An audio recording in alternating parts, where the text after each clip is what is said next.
We have 8 trade targets for you today, 4 buy lows, 4 sell highs after week 1, because we are going to give you that team that everybody is afraid to face each week. So Ty, why don't you kick us off with your first buy? The people already know what it is if they're watching on YouTube because he's on our screen. So Ty, kick us off. You should try your best to go trade for DJ Moore. I say try your best because, again, there will be a lot of people that are not overreacting to week 1. But I think if you can, again, pony up a little bit and pay up for a guy like DJ Moore, who didn't exactly come through in week 1, right? 5 catches for 36 yards. I think there's better to come for DJ Moore and this Bears offense. It was a bad day for Chicago in general, right? Besides like defense and special teams, right? That ultimately won them the game. Like Caleb Williams only finished with 92 passing yards. That's not great, right? So we're expecting that to bounce back and be better in future weeks. The main reason why you should probably be trading for, or at least targeting DJ Moore in trades, is because the wide receiver room is going to be a little less crowded, according to reports, I should say, as Rome Odunze picked up a sprained MCL, and so he's going to be week to week. So even if Rome Odunze is playing within the near future, let's say 2-3 weeks, he's not going to be at 100%. He's probably going to be on a snap count because of that. So with Rome Odunze a little removed from the picture now, we're looking at Keenan Allen and DJ Moore as the 2 guys that are going to be on the field the most. You look at the next 3 games for Chicago, they got Houston, they got Indy, and they have the Rams. They are going to need to throw the ball a lot in those next 3 games. So I think DJ Moore can take advantage of some favorable game scripts in those matchups. And I think, again, with Rome Odunze kind of out of the picture, at least for a little bit while he's dealing with his injury, DJ Moore can capitalize. For sure. And Keenan Allen also still dealing with that heel injury. That's something to keep an eye on. He left after late in the game. So, you have to watch practice reports. If DJ Moore is the only wide receiver on the field next week, he's going to be in for a big week, and that bye window is going to close super fast, as long as Caleb Williams doesn't have a repeat of this week. And I think the other thing too is this Titans defense is, I think, a little underrated this year. I'm not saying they're a top 5 defense, but they're not a bottom feeder, right? They're probably a top 15 defense this year. They got a solid pass rush up front, more better in the secondary through free agency. And obviously it's just Caleb's first week. That no number 1 overall pick had won a game since 2002. And it's not like Caleb deserved to win this game, but that just shows you, like, number 1 overall picks typically don't have amazing first games because it just takes a little bit of time. So I agree completely. I would go buy DJ Moore. And my buy tie, that's kind of fun. A little rhyming action there. Call me Dr. Seuss, is Mr. Tank Dell. And, kind of like DJ Moore, just a disappointing day. Except I think it kind of hurt a little more for Dell, right? Because Houston played really well. Nico had 17 fantasy points. Stefon Diggs had 21 fantasy points. Then you look, Dell only had 8.9 on 7 targets, 3 receptions, and 40 yards. And then if you're looking on Sleeper, you see, holy crap, this guy played in 67% of snaps. He is the true third guy. But what you have to realize is he ran 33 of 36 routes. He ran one more route than Nico. He ran one route less than Stefon Diggs. He was out there when they were passing the ball. He just wasn't out there for running downs. He also tied Nico for the most targets on this team. And he was 10th in the NFL in air yards. Nico had 105. Nico had 110. And Diggs was down at 9 air yards in this one. So when it does start to hit for Tank Dell, right, it connects on a couple of these deeper passes, the boom weeks are going to come. And he was out there enough where you're not just going, ooh, maybe it's a boom or bust week. I think for me, this solidified he's going to be on the field enough that he's going to have a consistent enough floor where you can trust him and you're not just betting on a boom week here or there. Yeah, I think that was the biggest question that we had about these Texans wide receivers going into week 1 is how is it all going to work together? Tank and Nico were definitely downfield a little bit more, right? Kind of like what you were saying with the air yards and stuff. Diggs, came away with arguably the best day, right, with 2 touchdowns. But I think this is going to be kind of a a revolving door, you could say, of which Texans wide receiver is going to have the biggest games or who's going to have the good weeks. And so, yeah, you're going to have to kind of take the bad with the good. But the thing is, the good is going to be phenomenal, right? So for a guy like Tank Dell, yeah, who didn't come through out of the 3 wide receivers from week 1, I think he is a prime target to go get this week. Yeah, and so I'm for sure in on Tank Dell. I think this offense looked good. CJ Stroud looked really good last week. So there's really just not a lot to like as long as he's on the field, which we saw in week 1 he's going to be. Well, if you haven't noticed, because we didn't bring it up, we usually take a shot here or there. But Lucas is not with us today. And that's because every Wednesday it's Ty and I's day, right? We're talking trade targets each week. Ty and I, Lucas is unable to make our Wednesday episodes, which is fine. It just means we're gonna have a little more fun. We're gonna dive a little deeper, and we want you, the people, to join us in our celebration of having just a Ty and I episode by subscribing to the page. Because our hope, Ty and I's hope, is that at the end of the year we can look back at the analytics of our videos and go, that Wednesday episode brought in a lot more subscribers than those other ones with Lucas on it. I mean, we just get another thing to rub in his face. I don't know about you, Ty, but that'd feel pretty sweet at the end if we could just rub it in Lucas's face a little. I mean, I would want Lucas to be a part of it, but at the same time, like, it's kind of the price you pay for just completely skipping out on the best episode of the week. Exactly. And we poke fun at Lucas, but we do love him here on the show. And before we get into our first sells of the week, Ty, let's play a little mini game for some honorable mentions. Some guys that we're not going to talk in depth. I'm just going to read off some names to you. You'll give me, are they a sell holder buy, and then I'll give you my answer. We'll just rapid fire through these so that the audience, everybody listening, you guys kind of get more than you bargained for in this episode, because that's what we're here for. But let's start with a guy we talked about on yesterday's episode, Marvin Harrison Jr. Is he a sell, is he a hold, or is he a buy? Yeah, he would be a buy. The problem is I don't know if anyone's going to be selling him, and if they are, then take advantage. But I generally speaking, he would be a buy. For sure. I would agree with that. Alvin Kamara. This one's interesting because he had a phenomenal week 1. 15 carries, 83 yards, and a rushing touchdown, along with 5 catches for 27 yards. I think if you're opportunistic, you would say that he's a sell because I don't think we're going to see those rushing numbers again. But gosh darn it, I want to say hold, but that's not an option. Just because It is an option. I gave you the option of hold. You can hold. Oh, I gave you the hold. I will hold. I will hold. I think he's a hold as well. And that's something too. Like, not every player is a buy or sell. There are some players that you should just sit on and go, you know what, that was a good week or that was an A week. And that doesn't mean that you need to be trading away or trading for them. James Conner is our next name. I think James Conner is, gosh, this one's an interesting one too.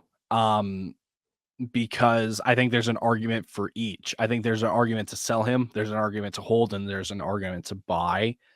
If I'm a James Conner a manager, I'm probably going to hold just because of how the the running back kind of landscape has, at least been for 1 week. James Conner seems to be one of the consistent pieces in that again landscape. So I would say hold. Yeah, I think I'm hold as well. Trey Benson, I'm still in on. So he scares me a little bit as the season goes on, because I think that's one thing we got to remember. Like, obviously, not every player is going to be Devon Achane, but Devon Achane started last year as a healthy scratch, then played 10% of snaps in week 2, and then popped off week 3. I'm not saying that's going to happen, but these rookies do ramp up more, is what I'm trying to say. Most are going to be slower than, hey, my 3rd week where I get more than 10% of snaps, I'm going to drop 55. Not everybody's going to do that, but these rookies do ramp up. Travis Etienne then. Etienne personally is a sell.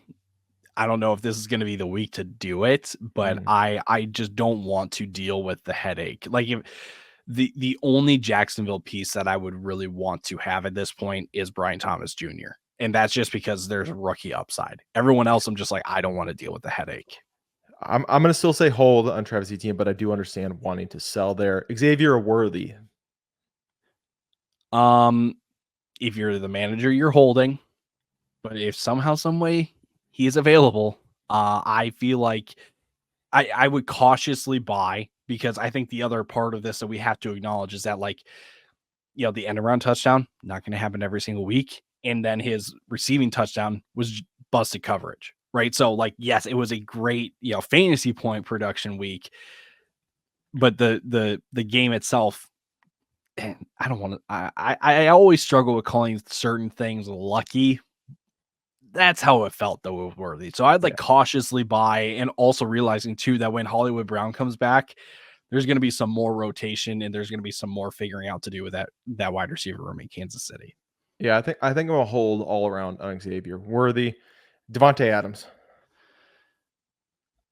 This one's another interesting name. This is a great list so far. Thank you. I tried on this.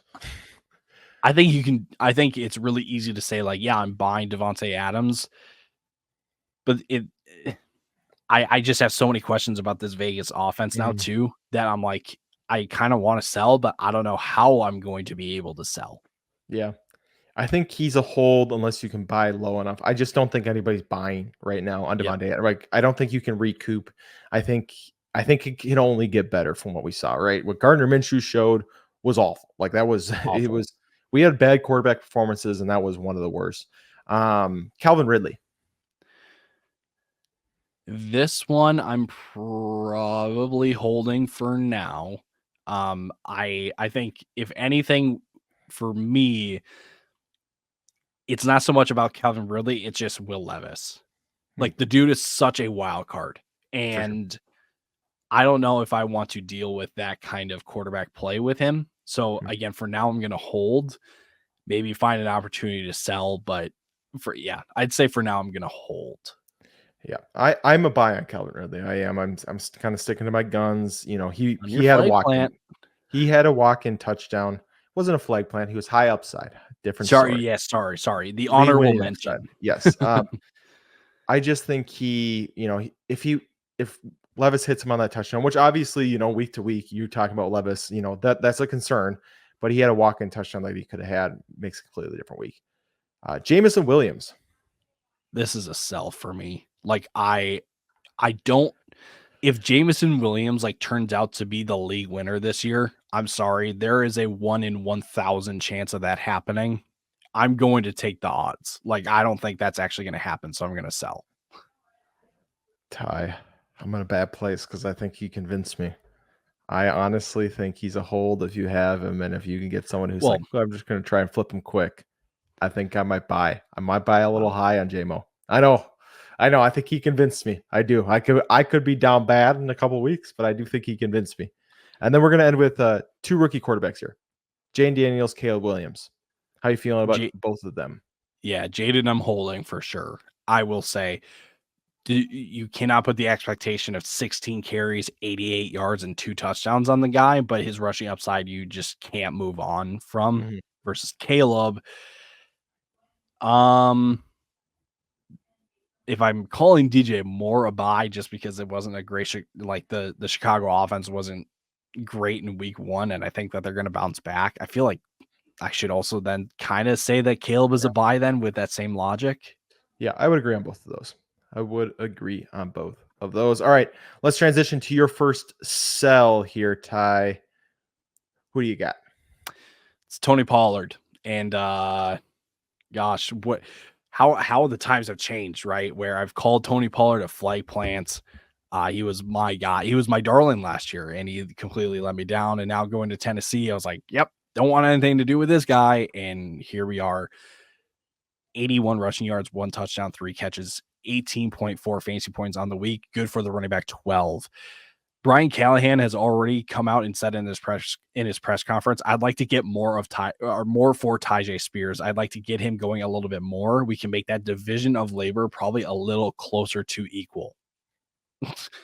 If he's calling his running back room a division of labor, I don't think we're going to see Tony Pollard kind of have the week that he had. Granted, he did have, I believe it was a 17-yard rushing touchdown. Maybe it was 25, something like that. But, you know, maybe he is capable of having those kind of big play rushing touchdowns. I feel like you can say the same for Tyjae Spears, right? Um, And again, I think he did also benefit from the game script of them being ahead for the majority of this game, right? I just don't anticipate Tennessee playing from ahead in future games like in week 1. And I think that the biggest reason for selling Tony Pollard is that the snap counts between Tony Pollard and Tyjae Spears were 35 to 25. So it wasn't even like it was like completely Tony Pollard. Like Tyjae Spears did get on the field quite a bit. The early downs were dominated by Tony Pollard, but 12 third down snaps for Spears to Pollard's 1. And all the 2-minute snaps went to Tyjae Spears. I think Tyjae Spears was just kind of on the wrong side of, again, a game script that was just not in favor of him. And I think in future weeks, we could see more Tyjae Spears, like Callahan has said he's going to try to do.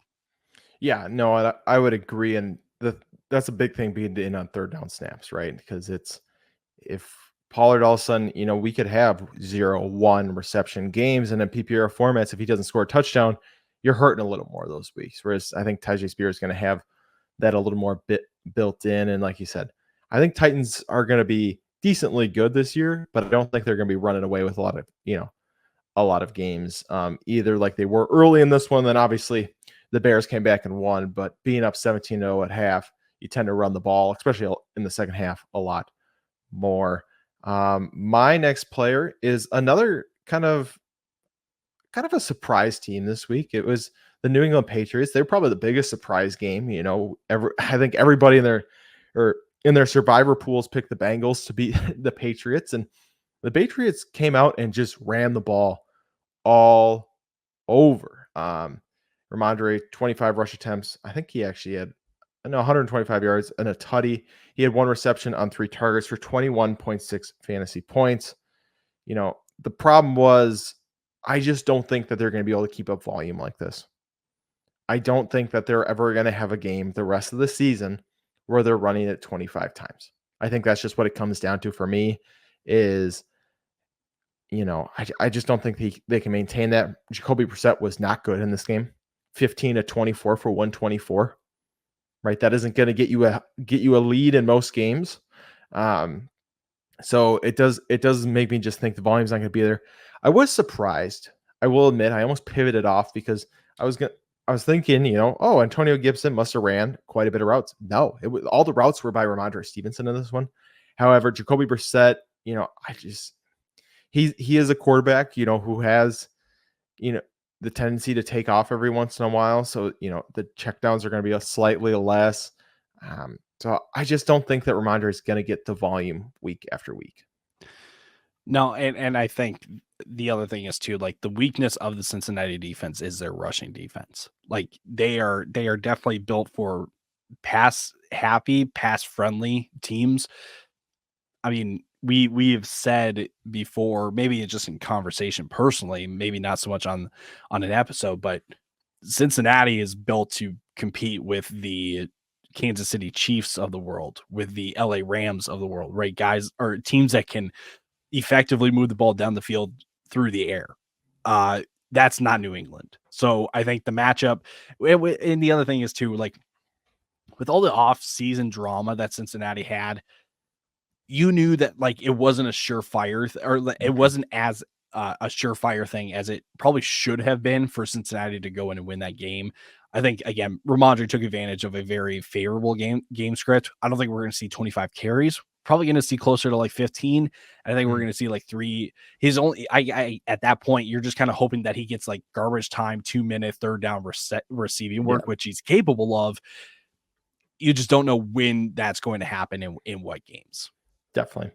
All righty, let's take a quick break and hear from our friends over at Underdog before we get back with 2 more buys and 2 more sells.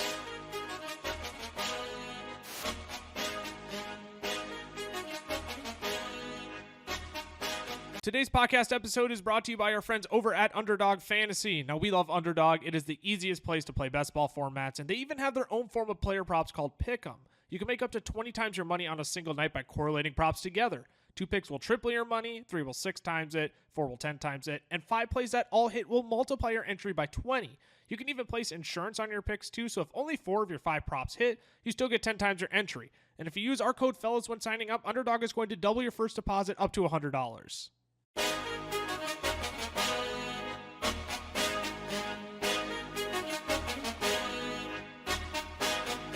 We are back with 2 more buys and 2 more sells. So Ty, why don't you kick us off with your second buy of the show? It's Raheem Mostert, which is kind of ironic when you look at the stat line that's on the screen. Just audio listeners, 6 attempts, 9 yards, 0 touchdowns, 2 receptions for 3.9 fantasy points. Yeah, not great. Now, I think it is worth noting that this Miami offense looked to be a little, I don't even know if rusty's the right way to say it. They were definitely not in a groove early on. Mm-mm. And a big part of that was that the rushing attack just was not working. Wasn't working for Mostert, wasn't working for Achane.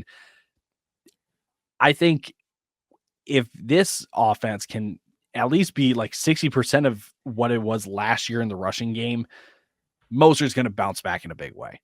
Achane, we know, is going to be involved in the receiving game. So this is really just the Raheem Mostert, argument here. At this point, Raheem Mostert might be so cheap that it's just like, just take a flyer, right? Like, again, if you're just kind of taking a chance, because if it pays off, if this Miami offense kind of bounces back and they're back to averaging 25 or, I'll say 25 to 28 points a game, that's going to be beneficial to Mostert. So again, this is one of those, you don't necessarily want to call it a buy low, but this feels like it is a buy low. You're taking a flyer on a guy because if he pays off, you look like a genius then afterwards, right? I think you can move guys like Zach Moss. You can move a Najee Harris. You can move a Tony Pollard to get Mostert plus. You could even move some receivers like Jacoby Myers. You may have to give up a little more with Jacoby Myers, but at that additional piece you're giving up is not going to be much at that point. You could sell Zay Flowers and get plus back. Keon Coleman, Tyler Lockett, Christian Kirk, maybe more depending on the guy that you're trading with. I think there's no like optimistic view right now for Miami like we kind of gave for DJ Moore, for Tank Dell. Like, this is just one of those, like, take a flyer, take a shot, because if it pays off, you're going to look like a genius. Yeah, and like you said, Miami was down 17-7 early in this game, and that's just not how they had, have been in a lot of games last season. I think they're going to kind of bounce back in this one. Tua just didn't look good either. He had a couple, he had the pass to Tyreek, he had a deep pass to Jalen Waddle. Otherwise, early he did not look great. And I know Mostert and Achane are both banged up a little bit right now, and obviously that's something that we knew we were going to have to worry about. But if Achane does miss time and Mostert's the lead back again in this offense, I mean, it's going to look good, right? I mean, he's going to have touchdown opportunities. And I think even with Achane, they got to realize at this point, you can't run him 25 times a game because he's already been injured multiple times to start his career. So I think Mostert's still going to be in line for plenty of volume. I definitely would not panic on Mostert yet. My second buy is DK Metcalf, and he had a tough first matchup against Pat Surtain. And obviously he is the wide receiver one in this offense, so he will draw the best corner whenever they're out there. But on top of, having a tough matchup, only getting 4 targets, 3 receptions, 29 yards for 5.9 fantasy points, Geno really struggled in this one. Geno only threw for 171 yards, and it took a while for this Seattle offense to really get going. The ground game then started to really pick up in that second half. Kenneth Walker and Zach Charbonnet both scoring. I think didn't Walker had 2 tutties on the day? Is that what he ended up with? And so, or was it just one? It might have just been one. Ty's going to fact check me on that, but they just got it going on the ground against Denver, which was the way to beat Denver last season. And so I think there's a lot ahead of DK, and he's still that same game breaker. He's still the wide receiver one in this offense. He's still the guy that I trust, and I think people have just been getting worn down on DK over the last couple of years. And I think right now is probably the best time to buy DK since he came into the league. Yeah, 1 touchdown for Kenneth Walker. Two. I will say the first half for Seattle might have been like I shouldn't even just keep it to Seattle. The first half of Denver Seattle was some of the grossest play I've seen. Oh, 100%. It was bad. They definitely got their grips, in the second half. They definitely got their feet underneath them, and they ultimately came away with the victory. But, when you're going into halftime down 13-9 to Denver, something's not right. Now, what was working was the rushing attack. I don't think we expected their passing offense to struggle as much as they did. I think you're just going to have to take the good with the bad. And luckily, this is one of the weeks where it wasn't so great that you have an opportunity to go buy and then reap the benefits of Seattle kind of growing into their own as the season goes on. Yeah, it's just, I don't know. I think he's just one of those guys that is a great football player. And so if you get any opportunity to add him to your team, that's kind of where I fall. On DK, all right, Ty, we got 2 more cells in this one. So why don't you give us yours? Rachaad White. This one I think could really get get some people going, just because Rachaad White, when you look at the rushing stats, he really got bailed out by the receiving work. That's what I meant to say.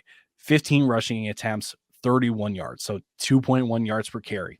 Not great. But he had 6 receptions on 6 targets for 75 yards. Finishing with 16.6 fantasy points. That was good for the running back 16 in week 1. Todd Bowles, in his Monday press conference, I believe it was, he literally said, we're going to need both of them meaning Rachaad White and Bucky Irving this season. And even back on September 4th, so a week ago from when you're listening to this, Todd Bowles also said, I think it'll be a game-by-game basis. You normally go with a hot hand, but since nobody has played yet, obviously Rachaad starts, and then we'll kind of go from there and see how the other guys are used. Well, I think that 6 catches, 6 targets, 75 yards is going to keep you on the field, right? According to Nathan Yonke, I'm pretty sure that's how you say his last name, from Pro Football Focus, Rachaad White played around 80% of Tampa's offensive snaps last year and played at least 70% in all but one, and that one game was a blowout. So he got pulled early. In week 1 of this year, Rachaad White played just under 70%. So the highest, so he's matching the lowest from last year. This is another one of those like Travis Etienne kind of situations where we're probably not going to get the workload from last year. And that's just going to cause a lot of headaches, a lot of frustration, a lot of inconsistencies. Bucky Irving is cutting into this workload. So you may not be the biggest Bucky Irving fan. We know that Lucas is not a huge Bucky Irving fan, but he's going to cut into the workload. So this isn't necessarily a sell high, because we're not exactly like capitalizing on a massive performance here, but this is a sell before Bucky Irving potentially becomes even more involved or gets more touches in this offense. Yeah, it sucks to lose a guy with the receiving work and receiving upside like Rachaad White. I just don't think it's worth the headache, though. Yeah, I mean, the thing with White is he's just never been an efficient back. No. 3.7 and 3.6 yards per attempt over the last 2 seasons, 2.1 in week 1. It's just that I just feel like there's going to be a lot of reasons for them to put Bucky Irving in, especially if he can look like he did in week 1. But like you said, I think Rachaad White's always going to have that floor. And that's something you have to recognize. I would sell White if you can get more than like what you drafted, Matt. That's kind of where I am with him. Like I think he has to be a sell high. I think he has to be somebody that you're getting more than what you invested in the draft for him, just because I think the receiving floor is going to be enough to kind of keep him fantasy relevant. But if you get somebody who's like, ooh, maybe we can, with that receiving floor, the yards get up, we can sneak back top 10. And they're kind of thinking that, that's the kind of person to capitalize on with Rachaad White. I mean, we were watching this game too together, and I think it was on his big receiving play where you were the first one to just say, gosh, he does not move well. Like it is kind of, it's not what you expect to see from a guy like Rachaad White. So that just kind of also plays into this of just like, gosh, I'm not so confident that we are going to get just the heavy volume that catapulted him into a top 5 running back last year. No, for sure. And my last sell is Stefon Diggs. Yes, he had 6 targets. Yes, he had 6 catches. Yes, he had 2 touchdowns for 21.9 fantasy points. But he only had 33 yards. He only saw, like I said earlier with Tank Dell, 9 air yards the whole game, which pretty much confirmed exactly what we thought, is he's the close to the line of scrimmage guy. That's the routes he's going to run. He's going to be the underneath player. And I think the thing for Diggs, if you drafted him where he was going, right, as a top 20 wide receiver, top 16 wide receiver in some cases, your hope had to be that it was him and Nico, right? And that Tank Dell just wasn't nearly as involved. Well, like I said earlier with Tank was involved. He was involved as much as the other 2 in this game. And that's what worries me, is that if the touchdowns don't come and you're seeing games with 4 to 6 receptions for under 50 yards multiple times in the season, you're going to feel the same way about Stefon Diggs as you did last year, where it's just like, this just feels gross. I don't want him on the field because, maybe he'll get me 20 here or 20 there. The stat line's still not even going to look that pretty. And you just have such, the efficient targets, the big fantasy point targets are going to go to Nico and Tank. Stefon Diggs might not catch a ball over 30 yards on the field this whole season because that's just not the routes that he's going to run in this offense. So I would move off of Diggs, and, maybe it's just because I was down on Diggs to begin with, but I would move off of him, try and give him to someone who's like, hey, I thought he could maybe return on ADP. I see this stat, 22 fantasy points this week. Let's capitalize on it. So yeah, I'm selling Diggs. I think Diggs is a prime sell. The only issue that you're probably going to run into is that people are going to still be scared off by what happened last year with Diggs, that they're not really going to want to buy. I think you're just going to have to be patient a little bit. This may not be the week, but we're at least just putting it on your radar of just like last week, for week 1 for Diggs to come away with 2 touchdowns is kind of absurdly like, I shouldn't say optimistic, but like that's not going to happen every single week. Right. So again, kind of the argument that we made for Tank Dell as to why he should be a buy. Diggs was the one that got the good week. Yeah, Nico had some big plays too, so he also had a very solid week. But these Texans wide receivers are going to have some really good weeks and some really bad weeks. We're just mentally preparing you again that the next time we get a good week from Diggs, that's the time that you're probably going to be able to pull the trigger on selling him. For sure. All righty. Well, that wraps up 4 buys, 4 sells for us this week. We will be back, I think, for the first 11 weeks with a buy sell until trade deadlines hit, and then we'll have something new on Wednesdays. But tomorrow we're coming out with 24 players who will make or break your starting lineups. Do not miss that if you want to win your week 2 matchup. Lucas will be back for those of you who are happy. For those of you who are sad, do not worry. Ty and I will be here as well. Make sure you join our Discord. We still got our giveaway going, and you can join that through the end of the week if you want in. We still, it'll be a jersey of your choice, $100 gift card, and Jalen Waddle signed jersey that haven't been given away. So make sure you go join that Discord in the link in the description below. If you want to follow us on any of our other socials, I am at Camel FFF. Tyler's at Tyler_Plath. The fellas are Fantasy Football Fellas on YouTube and TikTok. Fantasy Football Fellas Shorts on YouTube if you want a short form content over there. The FFLs on Twitter. Nope, the FFLs on Instagram. FFLs on Twitter. And yeah, make sure you're following and don't miss out on tomorrow. We will see you guys. Well, I guess we will see you guys tomorrow. Deuces.